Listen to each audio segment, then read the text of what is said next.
Good. So you may ask yourself, what is an oil and gas guy doing at the Ecosummit? Well, first of all, I'm not necessarily a pure oil and gas guy. I'm a bit of a tree hugger myself. I'm one of the few agricultural engineers at Royal Dutch Shell. Okay, pretty proud of it. Any other agricultural engineers in the room here? See, I'm the only one in London, maybe. And I'm an energy professional. I've worked in the energy industry for 25 years, all the way from upstream to downstream to renewables, mostly in a commercial capacity, but starting in engineering. This is my family. We are biking in Spruce Lake Provincial Park in British Columbia. It's my daughter. She has the smallest backpack. And I'm the one taking the picture with a very heavy backpack, so I have an excuse for staying behind. Now, you may think of Shell as a big oil and gas company, but actually we were one of the first corporates, if not the first corporate, to go into solar, to go big time into forestry, to go big time into biofuels. We are the largest biofuel producer and trader in the world. We also are the second largest electricity trader in the United States, by the way. We were the first one to experiment with carbon cap and trade systems. Unfortunately, because of carbon prices not really warranting a real market there, that didn't go anywhere. And we've been in and out of renewables. I think we were the first in a time when solar was still too expensive, and there was no money to be made.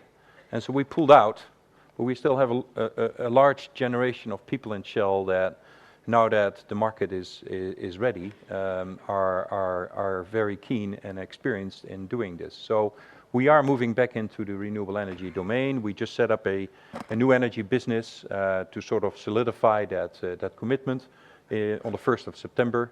We've been experimenting with several new business models already for the last 2 years through my unit, Shell Technology Ventures. And so we will continue to grow further in this space. Now, in terms of venturing, what are the things that we do as a corporate venturing unit? We're a large fund. We've been around since 1997, so we're an old fund as well. We had many scars on our back. So you want to talk about what not to do in corporate venturing, come talk to me after this session. But in the renewable energy space, we're looking all the way from, say, more the technologies around, solar, thin film technologies, perovskites, new ways of fabricating, constructing solar panels, batteries. We are looking in wind energy, kite power, all kind of very high risk, early stage type technologies that we think could be a game changer in our industry.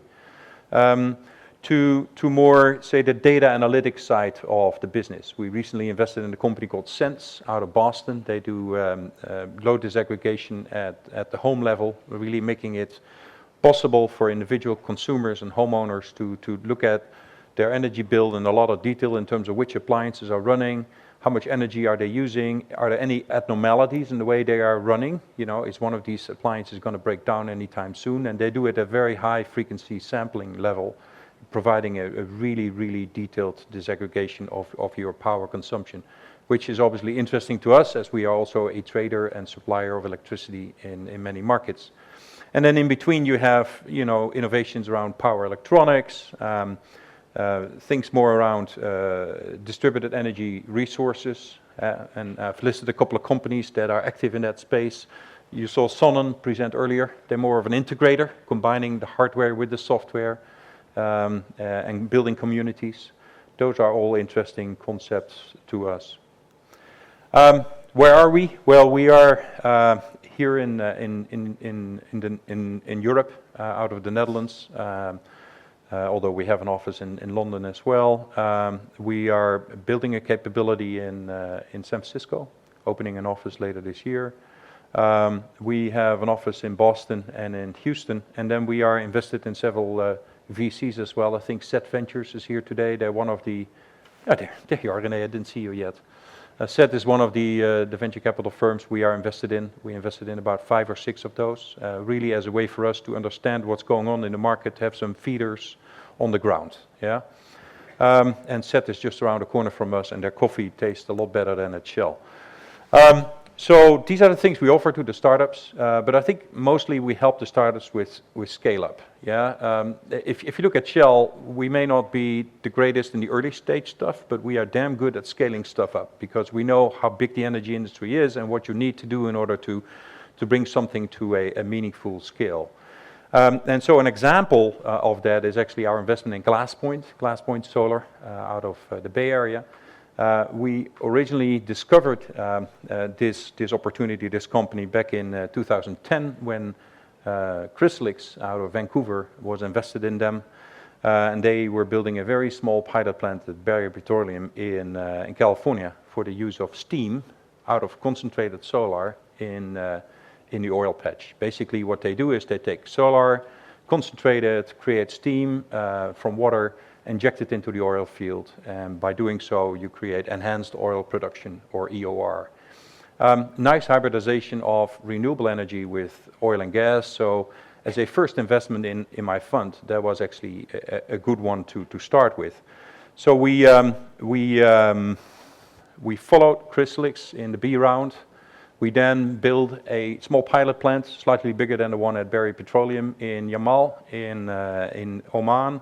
I still remember the first board meeting we had with the VCs, where we had to explain to the VCs that the management team had to move its headquarters from the Bay Area to Muscat, Oman. I don't know whether you've met many VCs from the US, but they had to take out the Ram McNally Atlas of the World to find out where Oman was located. And so they said, oh really, we need to move them there? I said, yep, that's where they need to be because that's where the market is. And we were right, they all moved to Muscat. And this plant started up in time and within budget, and is still producing today. And then we led actually the next round in terms of helping a startup to scale up, together with SGRF, the Sovereign Wealth Fund of Oman. They put in 50 mil. We did put in money as well, and we led a bigger round to help scale the company to a size that is meaningful in the energy industry, which means we're now building the largest solar plant in the world, the 1 gigawatt plant in Oman, which is under construction. So it's an example of what we can do as a big energy company to help scale up a small startup to something that is meaningful in the energy domain. So with that, I wanted to conclude my presentation. If you want to talk about corporate venturing or renewable energy startup opportunities, come talk to us after this session. Got two colleagues here, Michiel and Jermaine, and so we came with a pack of people. All right.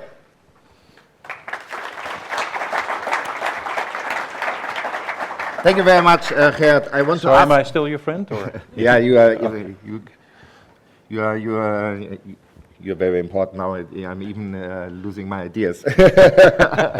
No, I want to ask you, how much integrated is open innovation and corporate venturing at Shell in terms of daily business? How much do you integrate it? Well, we are part of the new energy business in Shell. We also still invest in oil and gas technologies, but the growth clearly for us is in the renewable energy domain. So we're part of a business that is growing and prospering. So as such, we're very integrated, and we're not only there to invest in things, but also to provide, feeders in the market for our energy business to understand where things are going, really. So it's a very integrated fashion in which we operate, but we are, somewhat standoffish in a way that we have relative independence within the big corp. If you look very far into the future, like 10 or 20 years, how important will be oil and gas, your core business, for Shell? Well, it will still be very important. I mean, people talk about, renewable energy conquering the world within years. Well, unfortunately, that is not possible given the scale of the energy domain. However, if you look at the current renewable energy industry, already more than 50% of the new built energy capacity is renewable, right? And the total investments in terms of new projects has been about 300 billion a year over the last 2 years. In oil and gas, it's about 600 billion a year. So they're getting very close, and so clearly you're going to see a lot more investments in renewable in general going forward. Now, fossils, whether we like them or not, and I guess most people here don't like them, but they remain important because you cannot electrify everything. for one thing, yeah. For like let's take aviation for example. I mean, you know, there's a very low possibility that large carriers will fly electric, yeah, because you simply don't have the oomph. There's a lot of industry, of course, like metal and steel that need energy density that cannot be brought by electricity. Chemistry, you know, unless you go to solar fuels and solar molecules, you know, is difficult to fuel with electricity. So and then of course the fading out of fossils by renewables in the transportation domain is happening, and how fast it will go depends on which person you talk with. Yeah. Yeah. Final question for you. You are a global company. How much difference in terms of quality do you see between American startups and European startups? Do you think Europe is catching up and really competitive? I think so. I think the management teams in the US are more experienced. There was one of the speakers said, you know, they have had more failure experience, and of course that's important experience, although as a VC I don't like failures, but still for management teams that's important. I think the technology in Europe fundamentally is sound. There's a lot of, you know, good engineering and good R&D happening in Europe. On the management team experience side, we simply have to catch up and put more failures under our belt, I guess. Yeah. Yeah. Okay. All right. This is Geert of Shell. Thank you very much. Thank you.